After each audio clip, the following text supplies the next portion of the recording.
name's JR, and this is George's friendship bird. Once there was a baby bluebird named George. Since he was a baby, he didn't have any friends. He lived in a big oak tree with no other trees around it. One day he asked his mommy, "What does friends mean?" "Well," Mommy replied, "friends are people who are nice to you, play with you, and like you. If you want to have friends, then you have to do the same thing."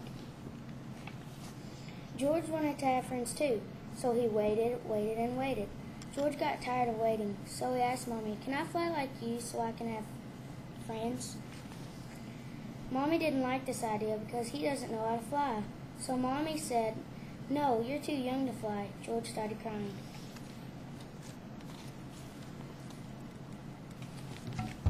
On one rainy day, Mommy went out to look for food. George stepped on the edge of the branch, jumped, and started flying. It was raining, so George couldn't see. Then plop, he hit another bird. Ah! They started falling. Splat!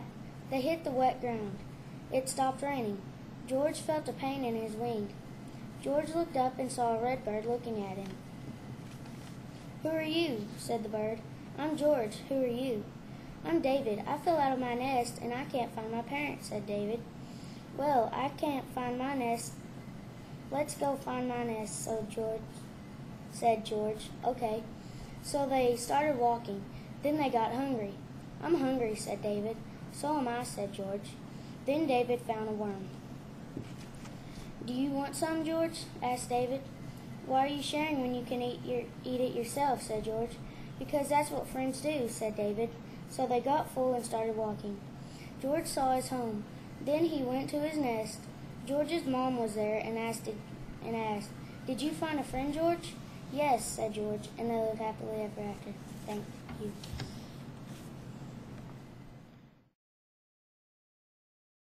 Hi, my name is Lucy. Lily and the turtle. Hi, my name is Lily. If there's one thing I will tell you, it's that I really want a pet. I want a dog or a cat, but my parents said no to both of them. They only said no because I have two goldfish, Bert and Ernie. Ring, ring, ring, ring. The phone. I got it. Hello? Yes? Okay. Mom, can I go to Aunt's house tomorrow? Sure, but you have to clean your room first, said Mom. Okay, said Lily. Here's what I do to get all the plants out of my room.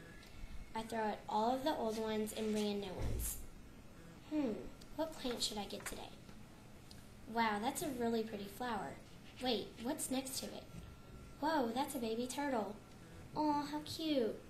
I picked it up and went inside to show Mom. Oh, how sweet, said Mom, but you can't keep him. Why? I asked. Because we have two goldfish already, said Mom. But Mom, sorry Lily, now please go clean your room. Hi Ann, can I tell you something? Sure, said Ann. Well, my parents won't let me keep a turtle that I found, so can you help me? Well, maybe I can keep it, said Ann. Mom, can I keep Lily's turtle? Okay, but you have to take care of it, said Ann's mom. Yay! Thanks, Mom, said Ann. You can visit whenever you want, Lily. Okay, thanks, Ann. You're the best friend ever.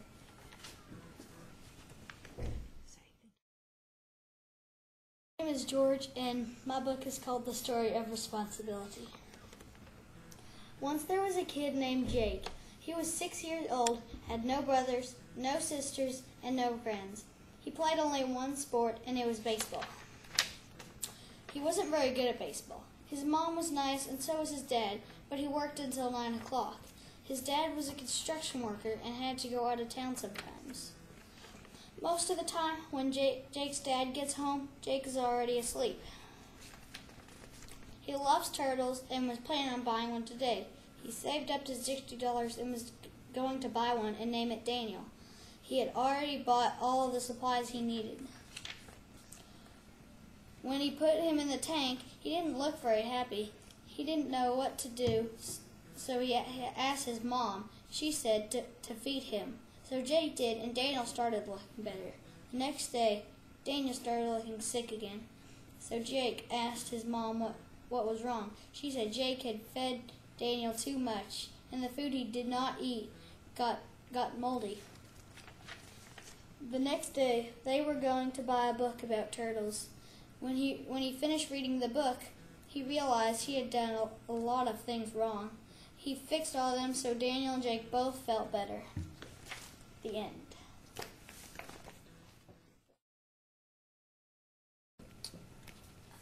My name is Daniel, and the title of my story is Can I Join? One day there was a boy by the name of David. He was a very good soccer player. So one day he and his family went to get some lunch. Then David looked out the window and saw a great soccer team practicing in the field. As soon as he saw this, he wanted to join. So he marches up to the coach and asks, "Can I join the team?" The coach says, "Sorry, you have to be at least 4 feet tall to join." David just realized he was only 3 feet 9 inches. No! "But soccer is my dream," David said. "But I will practice and practice. Please?" "All right," coach says, "as long as you are telling the truth." Yes, David was finally on a team. So the next day, David was practicing for his big game tomorrow. He was practicing passing and shooting. He was even practicing how to control the ball. But David thought, "Will coach let me play?" But David just kept practicing until the next day. David was at the game still wondering if he will play. No way, coach called David in to play. Please, the ref starts the game. David is on the blue team, and they are playing the yellow team.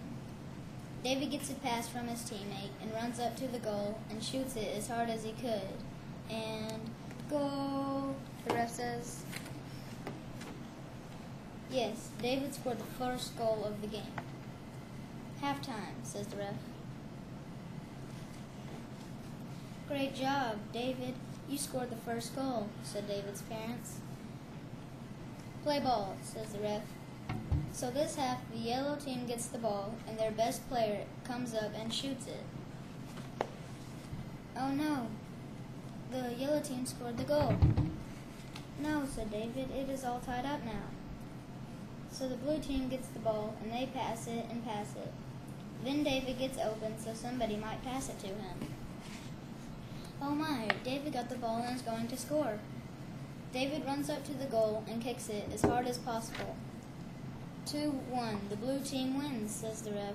David made the winning goal. Yes, everyone shouts. Suddenly David got picked up by his teammates and got carried off the field. Everyone was happy. His coach was so glad for David, and so were his parents. Yes, David thought, I finally helped the team. Thank you. Excellent.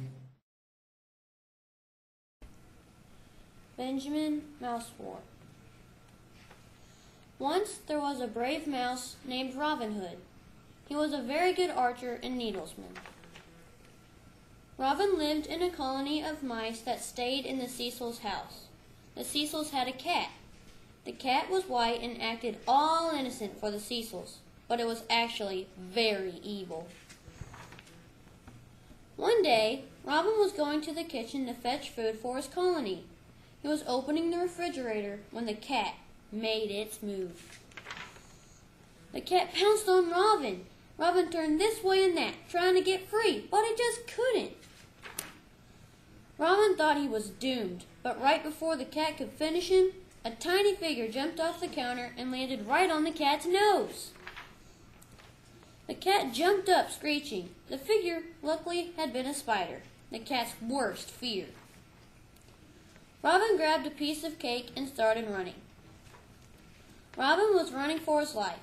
The cat had somehow gotten the spider off of it and was chasing Robin. Robin took one more lurch of speed and made it safely into his colony.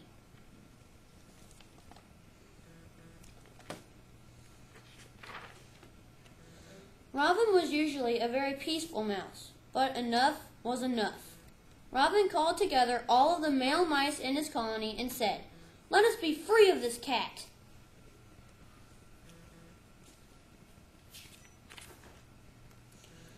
Robin charged out of his mouse hole with his tiny army and attacked the cat. They pushed the cat farther and farther until it fell into a box and was sealed in. All the mice were so happy they forgot who really thought of the plan, so no one thanked Robin, but he was happy all the same.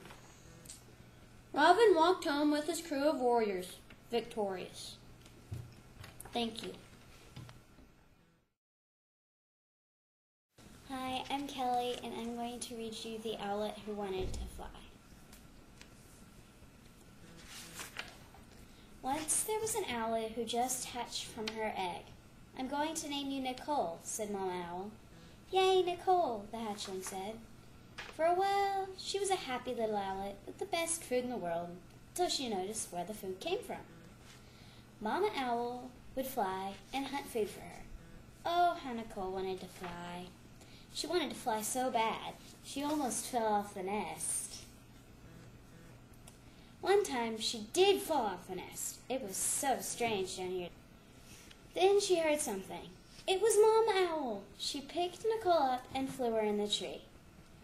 "What were you doing down there?" said Mama Owl. Nicole said, "I was practicing to fly." Be patient, and you'll fly in no time. A few days later, Nicole's flying feathers grew in. "In 1 week, you'll fly," said Mama Owl. Finally, it was time to fly. She started flying. She was a natural. "I will never have to wait for flying again,"